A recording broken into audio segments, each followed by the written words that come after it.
Pero kung minsan, tulad ngayon, medyo tinatangkaso ako. Mas maligaya kayo, Sir Rafi, pag nasusod nyo, napagkakamay nyo yung yung magkabilang panig. Oo, yun yung ultimate high. High na high ako noon. Yun ang nakaka-addict. Yung meron ka na-solve, gusto mo bukas papasok na maaga. Magtatanong ako sa mga staff ko, meron pa ulit tayong pag-ayusin dyan. Yun yung strength to keep going.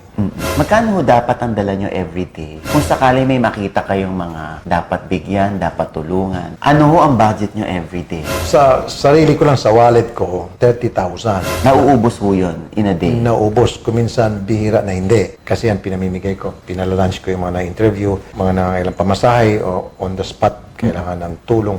Pag naubos yan, pinapunta ko sa office. Kuminsan, nakagastos ako ng 50,000 ang araw. Kuminsan, 100,000. Pero okay lang. Doon ako masaya. Pero may nakikita ho kami dun sa labas ng mga nandun ho sa bangketa, yung iba natutulog doon. Sa inyo, yun yung mga nag-aabang sa inyo Yes. na para lang sa number nila.